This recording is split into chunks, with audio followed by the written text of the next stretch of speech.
On va filer à Moscou, rejoindre notre ami et néanmoins correspondant Dominique Derda, en pleine forme ce matin, très sportif, Dominique, sous le soleil de Moscou. Vous allez non pas nous parler de ce qui se passe au Kremlin, qui est juste derrière vous, mais à bien plus d'encablure de là, à des milliers de kilomètres, avec une bien belle fête, très traditionnelle, avec des images impressionnantes. Et ça, c'est vraiment ce territoire asiatique qui nous l'offre. Oui, absolument, Laurent. Il n'y a pas que le football dans la vie. Il y a aussi dans chaque peuple, chaque pays, chez chaque peuple, dans chaque pays, des jeux traditionnels qui remontent souvent à des temps immémoriaux. Et c'est le cas, bien évidemment, aussi chez les nomades d'Asie centrale qui, pendant des siècles, ont parcouru la steppe. Ils ont des jeux qui tournent beaucoup, vous l'imaginez, autour de leur amour du cheval, mais pas uniquement. Et on a pu s'en rendre compte avec Patrice Hacheret et Evgeny Grinstein lors de la 3e édition de ces jeux nomades qui viennent de se dérouler en Kirghizie, au pied des contreforts de l'Himalaya.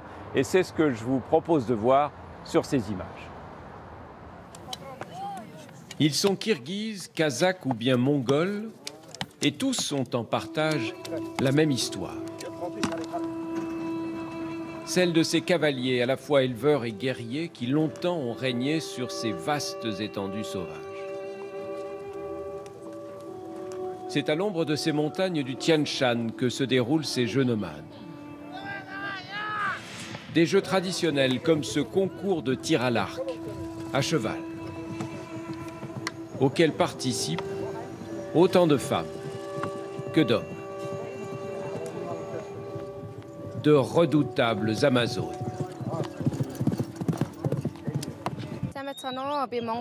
Le sang de Gengis Khan coule dans mes veines, alors je n'ai peur de rien. C'est pour ça que j'ai choisi ce sport et je suis fière de représenter mon pays, la Mongolie. Les nomades d'Asie centrale, pour la plupart, ont été sédentarisés de force à l'époque soviétique. Leur vie aujourd'hui n'a plus grand-chose à voir avec celle de leurs ancêtres. Mais leur amour des chevaux, lui, est toujours aussi fort. Ici, on monte en selle avant même de savoir marcher. De tous les sports équestres, le plus populaire dans cette partie du monde est de loin celui-ci. Il vient de la nuit des temps, d'une époque où la bravoure des hommes se mesurait dans ces mêlées viriles où il faut, pour l'emporter, arracher à l'adversaire la dépouille d'une chèvre. D'autres épreuves sont moins spectaculaires, mais tout aussi disputées. N'allez surtout pas dire à ces joueurs qui s'affrontent aux osselets que c'est un jeu d'enfant. Ils pourraient mal le prendre. La forme physique compte énormément. Il faut des bras musclés pour frapper fort. Il faut s'entraîner comme un boxeur et avoir des poignets bien solides.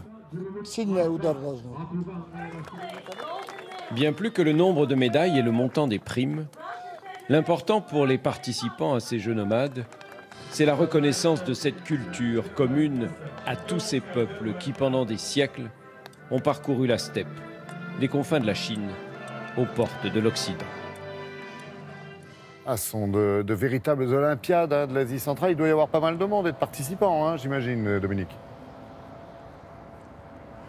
Oui, Laurent, une cinquantaine de nations à peu près ont pris part à ces Jeux, tous les pays d'Asie centrale bien évidemment, et puis aussi des représentants de la Chine. Et pour que ces Jeux soient réellement des Jeux mondiaux, eh bien, les organisateurs ont invité des participants, des concurrents d'un peu partout dans le monde, des Européens, des Américains. Il y avait quelques Français notamment, et le moins que l'on puisse dire, c'est qu'ils ont eu fort à faire face aux équipes locales dans ce jeu que vous avez pu apercevoir, dans lequel des cavaliers essayent de s'arracher la dépouille d'une chèvre. On est loin, vous l'imaginez bien, du polo ou même du rodéo. Et puis il y avait aussi beaucoup de spectateurs étrangers parce que la Kirghizie est une destination de plus en plus à la mode chez les amateurs de randonnée en montagne. C'est un pays absolument magnifique. Vous avez pu l'apercevoir un peu sur ces images. Et beaucoup de spectateurs étrangers sont venus assister à ces jeux nomades. Oui, cela dit, Dominique, en France, on a le horseball, comme dans beaucoup de pays européens. Et on n'est pas mauvais, ça y ressemble pas mal. Merci en tous les cas, ça fait vraiment du bien de voir toutes ces belles images et de s'éloigner un petit peu, effectivement, de votre capitale moscovite. Bonne journée à vous et vos équipes, Dominique.